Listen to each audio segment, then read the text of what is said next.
We all have intimations that the world is not what it could be. When we take up spiritual practice, we are facing the forces that keep us ignorant, asleep, and unaware. In this episode, we're exploring the fallen world and our relationship to it. Have a listen and enjoy. What should we talk about? The fall of humanity. I don't know. Ooh, that's a good one. Let's talk about the fallen state and the fall of humanity. Okay. Should we? Yeah, because that doesn't get explained properly. And we have this sort of biblical understanding of what it means to be fallen. But that's not, obviously, that's wrapped up in myth and narrative in such a way that it's not accurate. I don't know about that. I don't take the Bible as strictly myth. I mean, certainly there is the mythological element of it. Well, I didn't mean to imply that the Bible is strictly myth, but what the Bible expounds on has been mythologized. Tell me more about what you mean. Well, just as we have this understanding of what, and when we talk about the fall, I think we're referring back to the garden and eating of the fruit of the knowledge of good and evil, which then kind of feeds into our whole understanding of what original sin is. And of course, we don't understand that correctly either. So there's this sort of cascading effect that has come from the way our interpretation of sacred texts has been unfolded. Yeah, I would agree with that. Yeah, it's looking at the fall strictly as a historical event that happened X number of years ago, I think is too limited in exploring what actually is our fallen state and what actually is the nature of original sin. And I think that I agree with you on that, because I think when people begin to look at it through that lens as purely historical or a historical event, the only logical conclusion is to say, well, that's hogwash. But there is a reality of the fallen state, and there is a reality of original sin that is something that I think is worth exploring, right? Yeah, definitely. That's what I was aiming at. I see that now. Well, I think the Course in Miracles attacks this rather efficiently, but we should probably start by explaining the difference between the way you and I might describe a fallen state as opposed to what it's common or how it's commonly understood. Yeah, you want to go first? Sure. Well, okay. So listeners who've been with us for a while will remember that I was raised Roman Catholic, and so in that tradition, or at least in the specific church that I was brought up in, the concept of original sin, the way it's conveyed is that you are born inherently sinful in some way. Like you're already a mistake when you come into the world. And so your participation in these religious practices is meant to kind of deliver you into a more holy state eventually when you die and when you go to heaven. But in the meantime, the assumption is simply that you're messed up somehow. You're wrong somehow. You're going to be inevitably failing and sinning as a human being, making mistakes that need to be atoned for. Whereas the Course in Miracles calls out that misinterpretation of the Bible in a way that after you've been doing the Course for a while, you begin to understand that, it's simply our perception that is the mistake. Our understanding of who and what we are is a mistake. It's not something we were born with. It was a culture and a means and narratives about the world that we absorbed. That's the mistake. That's the original sin, which, of course, as we described before, means simply to miss the mark. It doesn't mean something that needs to be punished when you do it. It's interesting. I think there's a synthesis of the biblical view and what is shared in A Course in Miracles, because I think they're both correct in different ways. And I see the fallen state as something we are born into. We are born into a shared delusion with our fellow human beings in a way that blinds and deafens us as we grow up. And I do think that we are born in and of ourselves innately pure and true, and you could say a creation of God, or an emanation of pure being, pure spirit. And that nous, that original eye or lens of experience that we are born with, is gradually dirtied and made confused by the nature of the world. I do think there is a fallen state of the world, Uh, and it's often, I think it's very difficult for people to actually perceive that, to actually see it clearly and truly. Hmm. I think it is reflected in teachings like yoga and such too, which talk about the kleshas and the distortions and obstacles that prevent us from experiencing the pure state of yoga and the pure state of self-realization. Um, I don't see the original sin as something that we are born into having sort of inherited or having been created in some kind of flawed demonic way that we have to fix or change. But I've never met any human being who is not quickly indoctrinated into consensus reality and the fallen world in a way that their lens of purity is dirtied by false ideas. Hmm. And so that's to me where the course comes in, is that the cleansing of the nous, the restoration of our true sight and our true sense of self and purpose is restored through the spiritual work. And in some sense, that is the redemption. It is the Hmm. atonement, the salvation. I just think it's presented in a way that allows the individual to embody their Christ-like potential versus live always in the legacy of being a condemned sinner. Right. Yeah, and I think you just sort of nailed what I would, or the way that I would define a fallen world. The fallen world is that it's a fundamental misunderstanding of the fact that heaven is already here, Mm. that we're already capable of that condition. And this is another aspect of where the language, the other night I was making this point, that the language we use to interpret the biblical truth is misguided, and that's an error in itself that contributes to this global, at least in the Roman Catholic diaspora, whatever the right word is here, this global misunderstanding of what we're here for.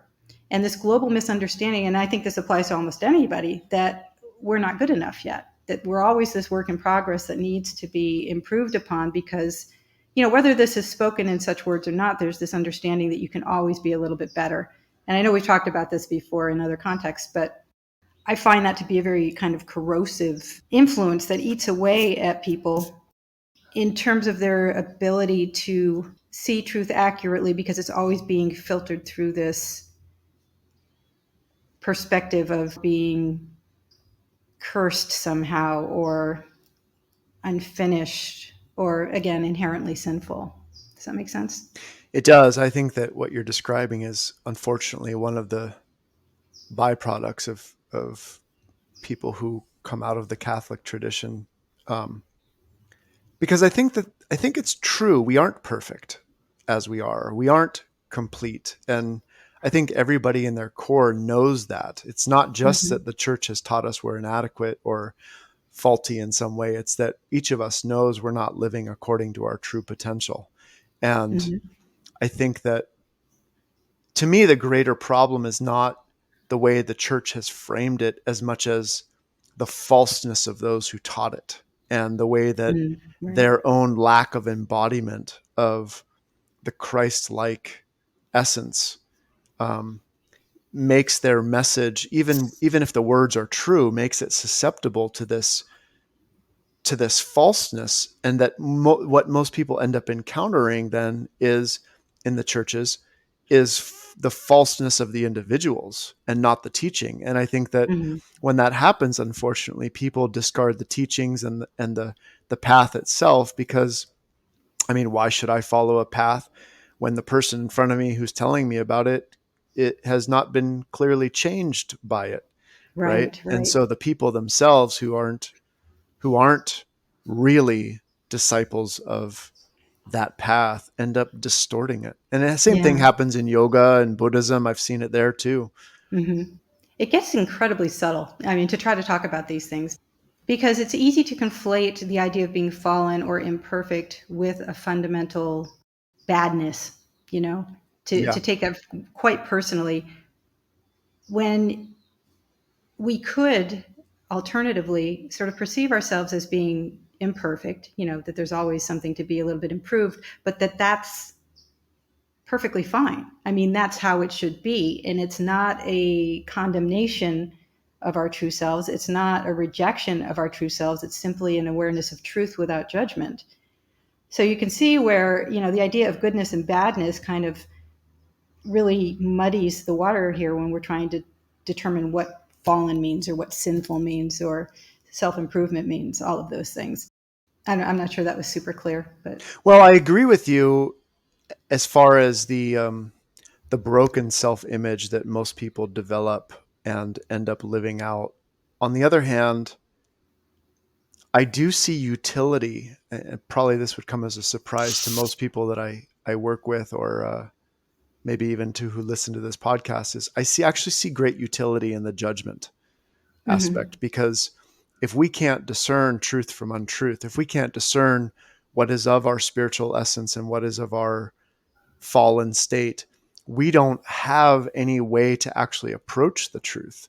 And so mm-hmm, I actually think that there's value in the judgment aspect, and there's not in the condemnation, but in the sense that right. a discernment has to be made, it has to be Yeah. integrated. And I think that's the mistake that the church makes, that you're speaking of, is it confuses discernment and condemnation. Yeah, or discernment and judgment, and that's the fundamental difference between those two things. Is because judgment implies a value, but an assignment of good or bad, but on that we can't spectrum. live without that. Everybody every day, virtually in every moment, is deciding what's good or bad. That's the basis of how we decide to act on anything. It is. I mean, I agree with you. I just think that it's not an inherent goodness or badness necessarily that we're pointing to. I think, oh boy, see, this is what I mean when I say it gets really subtle, because now we're talking about different shades of meaning in the word judgment between your understanding of it and mine. Sure. That's good. So Yeah, it's fun. Fun. I don't know if the listeners would appreciate it so much, but No, this is um, exactly why people listen, because they want to hear ideas get hammered out and, yeah. hammered into some kind of useful tool. Well, okay, I can see where we might take this is like, let's apply this to the yoga community. Let's apply this idea of being able to discern good from bad in attitudes toward the world or certain movements in the world or, certain kinds of people or how we progress on the path. I mean, there's all kinds of ways we could go with this. We've talked, or you've especially spoken recently about ways that the yoga community is sort of meandering off course, let's say, to be generous. Meandering is a gentle word. Steering straight into the brick wall. They're going off the cliff. I don't know. And I think part of the reason that happens is because, people are attracted to the yogic path for a variety of reasons. And until you've really gotten deep into the work, oftentimes it's not easy to see where those perceptions are distorted or misguided. So, you buy into a yoga culture, let's say, and you get the mala beads and, you're going to class 5 times a week and, you start to think, well, I'm an enlightened yogi, right? But it's not that easy. But, the danger is that you kind of buy into the whole package of what you think yoga is without doing the actual individual work. And now you've just created, we talked about this in the episode on spiritual materialism. Now you've just created a whole new ego for yourself, that's as lost as the previous one was. And then you expand that so that it becomes a collective delusion in this community. And now we're really in trouble. Yep. Well, and what you're saying is particularly important to the development of judgment as discernment, or discrimination in its original sense of that word, in the Mm-hmm. sense that without that factor, the the path gets distorted into something that doesn't really have clarity or truth in it. Mm-hmm. It's well intentioned, I don't doubt that, but it Yeah. it becomes something else entirely that lacks real wisdom. And I think it's very uncomfortable. I see this in yogis. It's very uncomfortable to have to entertain that discernment is needed. There is actually the presence of value based judgment.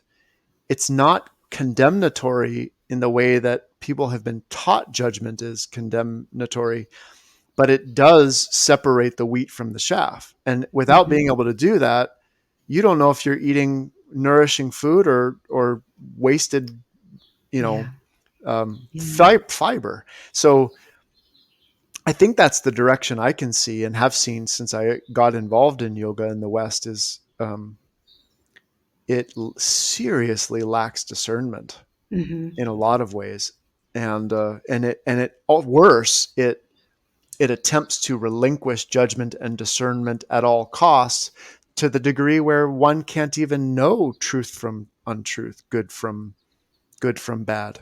It all just gets mixed up into one big Hmm. salad so that everything is truth. It's like, no, that's not the way it works. Yeah, there's something very poignant about this too to me because, as you say, comes kind of from a place of good intentions and then gets distorted from there. And especially on social media, sometimes, like if you follow yogis or yogic accounts on Instagram, there's a lot of very, empowering content where people are like finally beginning to realize that they actually have agency in the world and things like that, which is to a certain extent a good thing. If you've been cowed your entire life or a people pleaser or whatever it happens to be, and all of a sudden you begin to realize that you're an individual with agency in the world, like I celebrate that. But at the same time, there's a way in which that gets inflated grotesquely Yeah. into this worship of me, um, that people are posting for the whole world to see. That's kind of toxic. Yep. You can really see a distortion of the third chakra happening there. And because there's that gateway between the third and the fourth chakra where the individual personal will and empowerment has to become subservient to the deeper will and empowerment of the truth within. Hmm. And for a lot of people, they get the taste of the beauty of that sense of empowerment. And like you said, it Yeah. is a beautiful thing. It's a necessary thing, but it has to go further. It has to keep developing. Right. Otherwise it turns into a self empowerment without being embedded within any greater Hmm. context. And I don't Hmm. just mean like group empowerment or global empowerment. I don't even mean it that way, but in the sense that there is a deeper expression that we're capable of, Hmm. that limited version of personal empowerment doesn't, it's not big enough Yeah, for. it's still within the paradigm. It's Yeah. still within the egoic paradigm. And Yeah. so, yeah, I can be empowered, but if I'm feeling that as, well, it's just enlarging my own ego or presenting it in a different way. Yeah. And then expecting accolades from that from the outside or Yep. for that from the outside. And it's not to be expected too, because we all, virtually all of us, go through this experience in consensus reality of being disempowered. So there is a point where we discover a power within us and an agency, but it's not the end. Hmm. As Hmm. you're saying, it's not the end.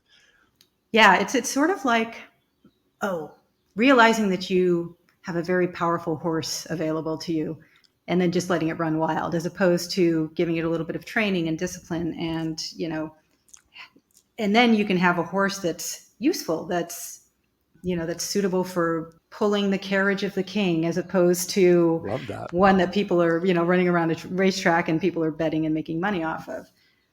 I love that. That's a weird metaphor. No, it's Okay. very appropriate because sort of gets at the question of like, what is your life serving? And if your Yeah. life is just serving personal freedom or personal empowerment, well, certainly that's better than just being a blind slave to the consensus Hmm. or to your conditioning.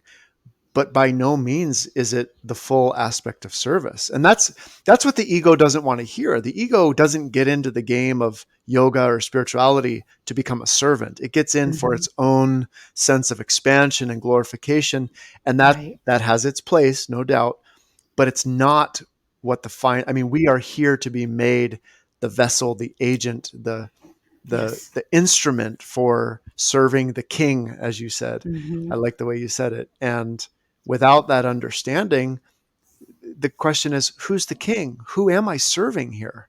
Yeah. In my empowerment. Right, right. And everything, and this is where the fallen world, we can circle back to that, because the fallen world celebrates the unruly horse as opposed to the one that, Yeah. has discipline and is drawing the king's carriage, because that it looks at that animal and thinks that's a slave, and there's no glory in that.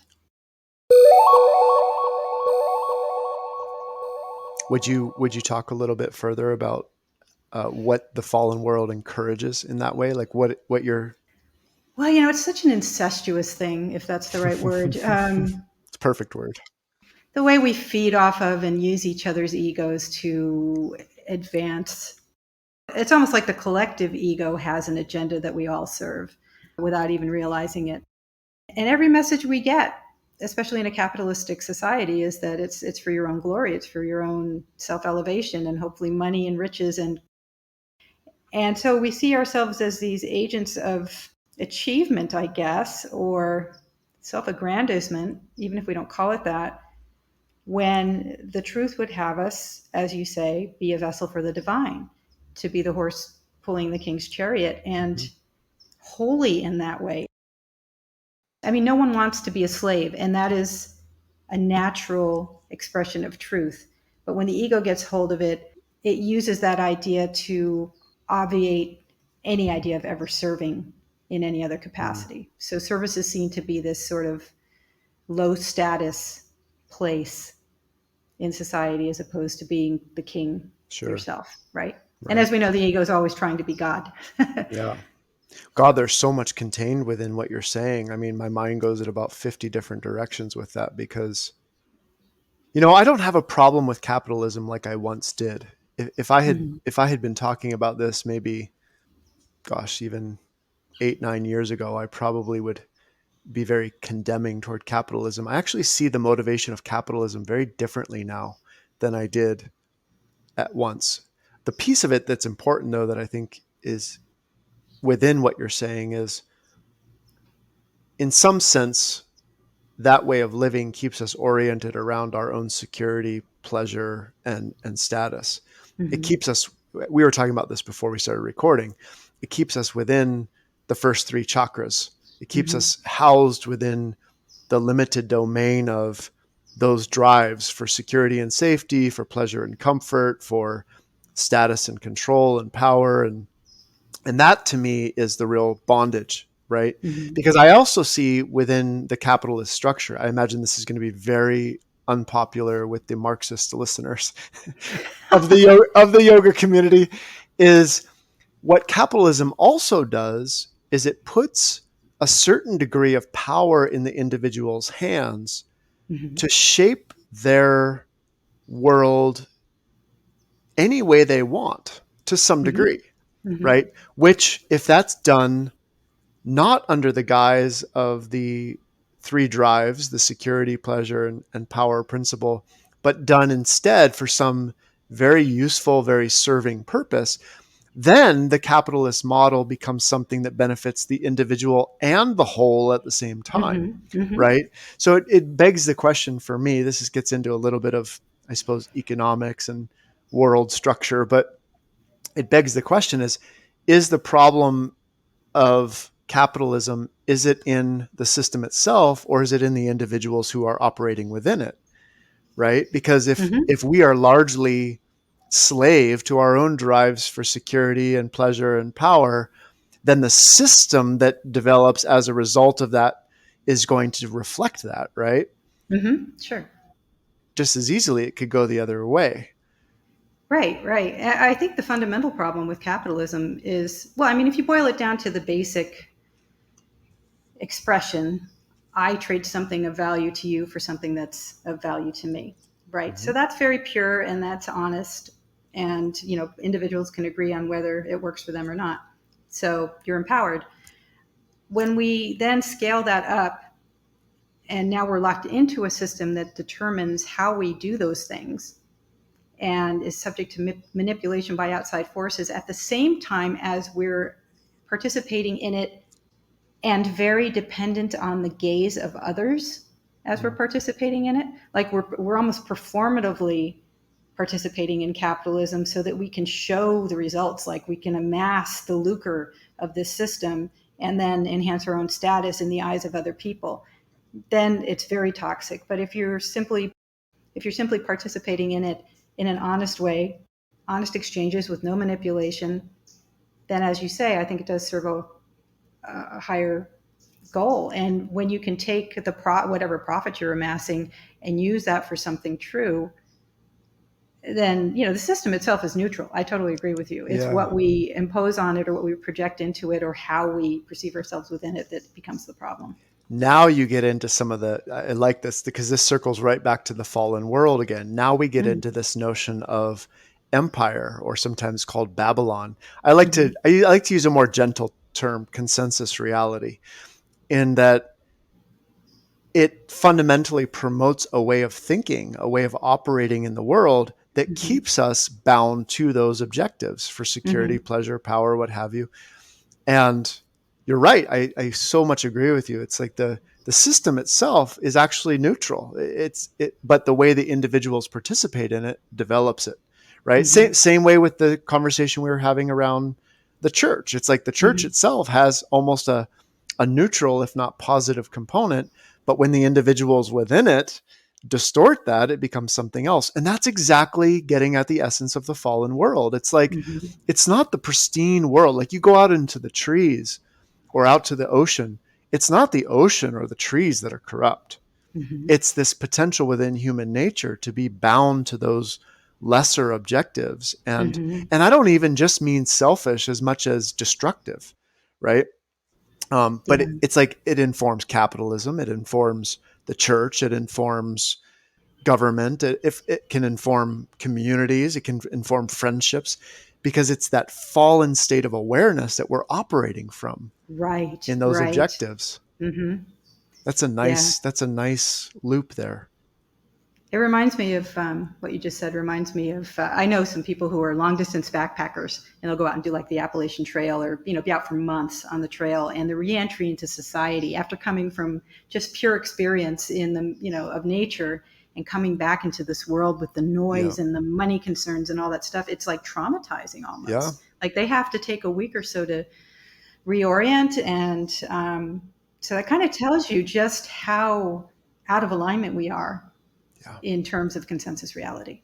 Absolutely. I can verify that. When I worked in the Yeah. wilderness, we did 2 or 3 week trips, and to come out, it took a couple of days, especially early on in that work. I mean, the fluorescent lights, the Yes. money, the costumes, the packaging, everything was so false, Yes. so false. And I think that's, I mean, there's maybe no better way that we have than to contact nature and see its undisguised, raw, beautiful Mm-hmm. simplicity, and to contrast that with this fallen world. That the problem with the fallen world isn't even in any one of those areas, but the whole collective participation that tells us this is what's real. This is how people Yeah. live. This is, yeah, Yeah. Yeah. This is important. I mean, how else could you stare at a computer screen all day and take all of that seriously?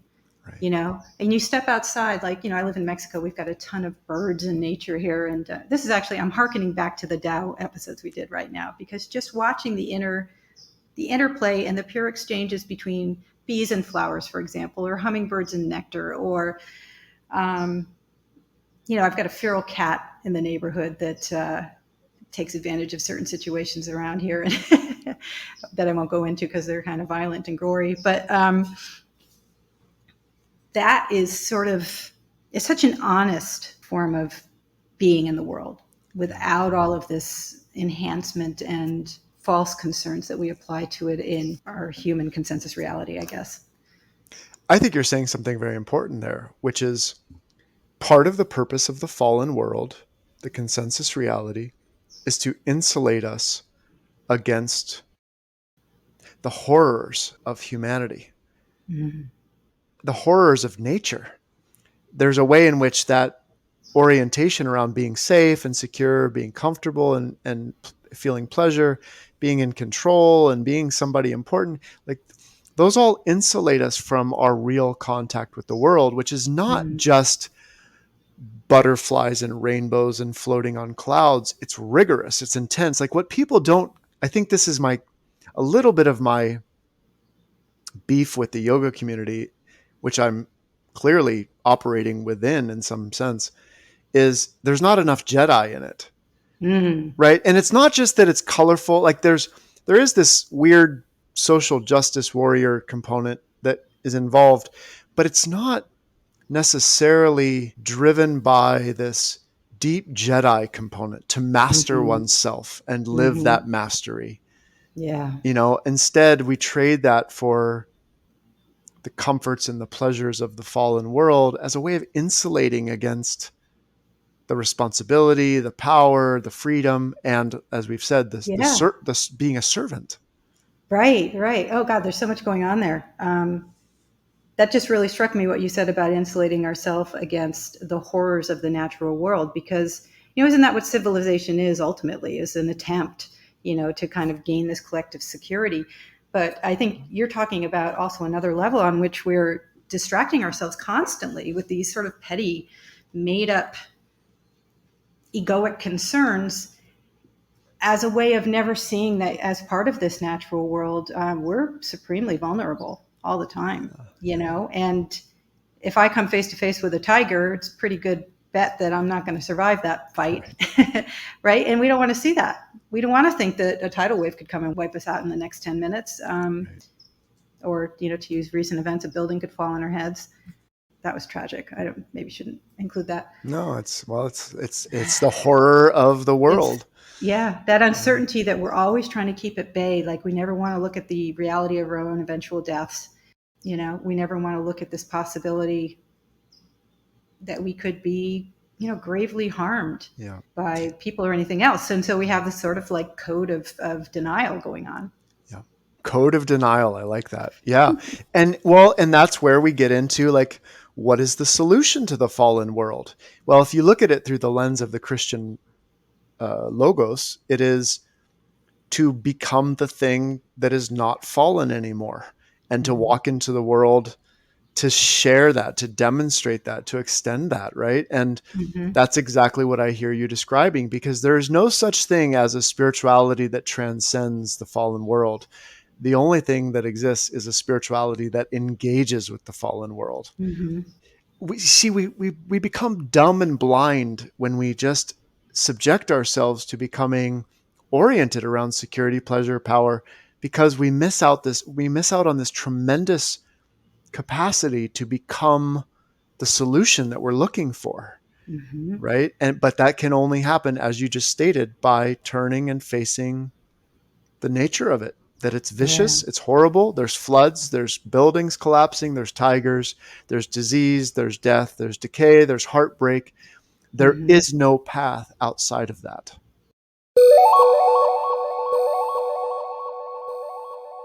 I like what you said about being more Jedi, that we need to be more Jedi in our approach to this, because, that would require us assuming all of the responsibility, that mantle of self determination, and discovering our own power in such a way that we understand it is not something the ego generates, but it's derived from a higher source. Right. And I'm also thinking of Arjuna in the Bhagavad Gita, Yep. because that is exactly the battle that he was forced to march into. He didn't Yep. want to be a warrior. He didn't Right. want to, go through the trials that he was being pointed at by Krishna. And Krishna was like, "Nope, you got to do this. Yep. Sorry, this There is your lot." Yep, there is a very real and very literal spiritual warfare that's taking Mm-hmm. place here. And when we talk about spiritual warfare, obviously we're not saying that it includes violence, because that would negate the word spiritual. Yeah, But, what you said there, the mantle of self determination, is that how you said it? something like that. Yeah. That's like, yeah, exactly. That's Arjuna with Krishna. That's Christ taking up the cross. It's all of Mm-hmm. those gestures of moving into the battlefield when everything in you is reluctant to do so, to Yeah. take up this fight in Mm-hmm. parentheses or in quotation marks against the fallen world, not against the fallen world, but to work within the fallen world. Right.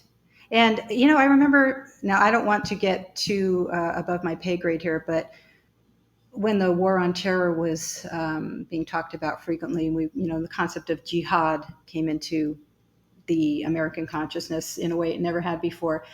And Western commentators interpret that as a war against the infidel, when in fact, my minimal understanding of Islam is that the jihad actually refers to the same inner war, the same Yep. warrior stance in the world with regard to your own self realization and responsibility in it. Exactly, exactly. And the fundamentalist religions and the Western interpretation get it all wrong, um, because obviously it gets framed and practiced as some sort of violence. But you're right. That's the real essence of jihad, and it's there Yeah. in every spiritual tradition. The problem, it seems to me, is that one needs the proper orientation and guidance around understanding how to properly conduct warfare. Because if Right. it's turned into violence, if it's turned into divisiveness, then it's not Right. true anymore. Yeah. Yeah. Yeah. So the enemy that you're engaging with is really within you, as opposed to projecting it outward. Yeah, essentially, right? If you can't master your own inner conflicts and appetites and passions, then any attempt you make to go out and heal the fallen world is going to be misguided.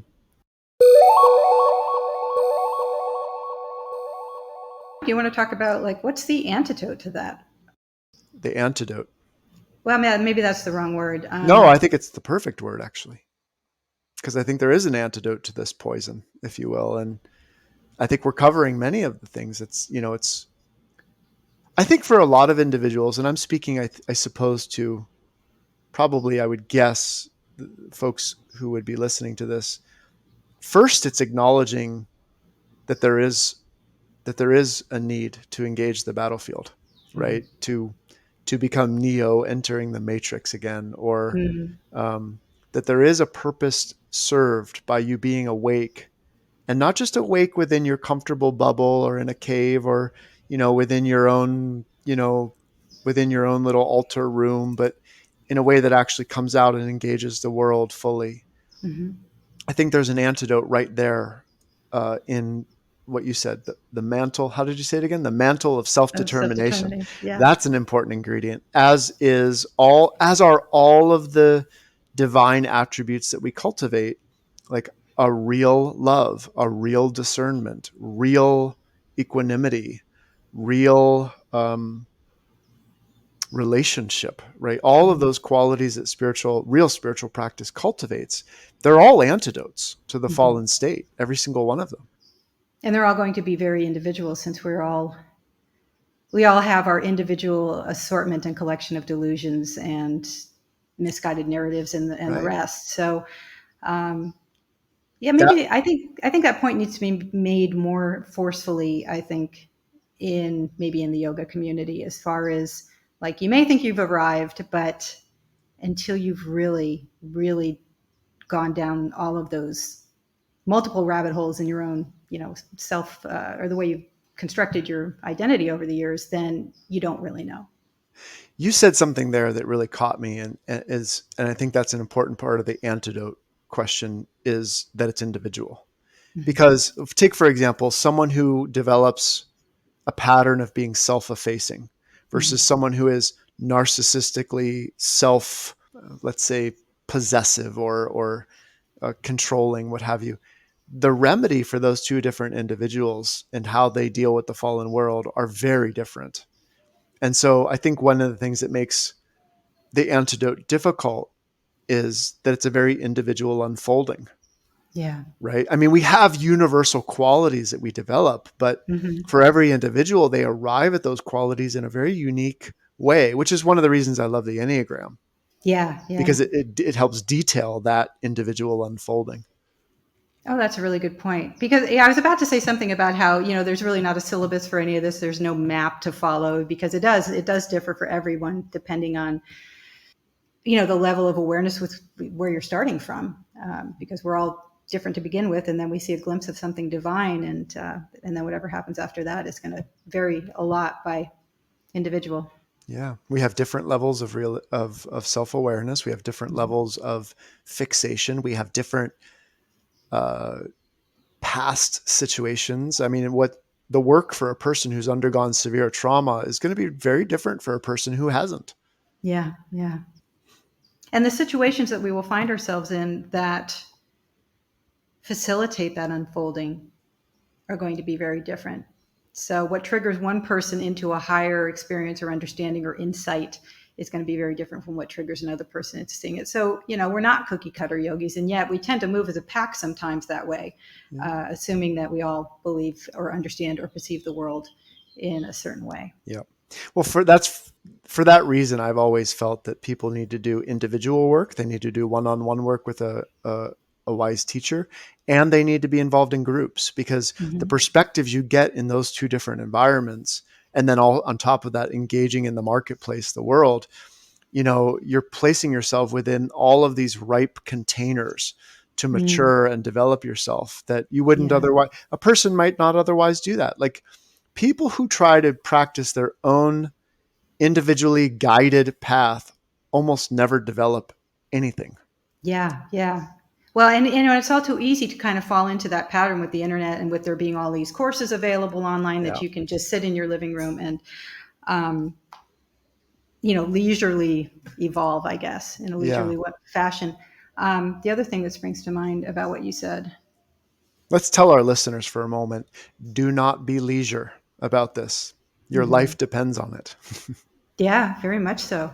And I was also going to say that this is a place where we can see the importance of not practicing the kind of judgment that we normally would in terms of right and wrong regarding our experience. Like, I don't want this Mm, situation. I don't want this difficulty with my partner. I don't want this like yes. thing with my car, because all of those things feed into the unfolding because they force you. It's the sand in the oyster, like that unveils the pearl eventually. Yep. Um, they are furthering our self realization in the world, and so why would you reject that? Yeah. You know? That's a good detailed point for us to make here, is that that's actually correct, right? Where that's a place where we don't want to exercise judgment. We don't want to be, that's the warning in the Garden of Eden, is don't become the God who's deciding what's right and what's wrong in your Right. experience all the time, because then you lead yourself astray, Mm-hmm. right? So there it is important. It's like, and I think to some degree it's that very gesture that helps us cultivate real discernment, because we're not trying to eliminate certain parts of our experience and holding on to others. We're Mm-hmm. exposing ourselves to the full range of our experience, which Yeah. then allows us to have a discerning eye toward all the different things that are happening. Right. Right. And there's a freedom that comes with that you wouldn't otherwise experience. For example, if I fall down the stairs and I break my leg, that's an experience I don't want because it's painful and it's inconvenient. And yet, if I have an attitude of allowing around that, and I understand that there may be something greater that is unfolding, and I can't determine what that is, I can't know, even though the ego wants to predict, but I really can't know what's going to happen. But 6 months down the road, I may look back at that experience and go, oh, look what flowered out of that. Yes. Here's some piece of myself that I was able to develop while I was on bed rest or something, that wouldn't otherwise have come out of it. That speaks again to the fallen world and the antidote, because what it says is, if you can learn to see with the eyes of real vision, real truth, then you won't see the fallen world anymore. You'll see the new Yeah. world. You'll see heaven. And as you Yeah. see heaven, it comes into being. It's Hmm. actually emergent with your vision. Oh, And that's beautiful. Yeah. yeah. And it's exactly what you're saying. It's like when we've relinquished our false discernment, our false judgment, and we've Hmm. learned to see the world properly, then it's not the fallen world anymore at all. Yeah. And you see that it's there for you as well. At the same Yeah. time that you're envisioning it into reality, it is, there's like a feedback loop where Yep. it supports you as a result. It can't help but support you because it is you. It supports you, it loves you, it quickens you, it makes you wise, it makes you strong. That's what reality is doing within us as we realize it, as we come to that realization. And the very, here again, the mantle of self determination. That's going to be my new, I'm going to write a book called that now. I'm going to Please steal your do. title. The mantle of self determination. Jesus, that's such a good phrase. It's so amazing. Maybe the best phrase I've ever heard. Um, it's that cultivation of heaven within oneself, becoming that full Yes. expression of who we are. That's the antidote. And then the world is no longer fallen. Right, right, right. And then from there, it's just a matter of sharing that with everyone, saying, look here. This isn't the fallen world. There's heaven underneath you. Be a Jedi. Be a Jedi, right? Spread that message. Use the Force. Use it wisely. Don't use it for destruction or it becomes empire. Right, right. Wonderful.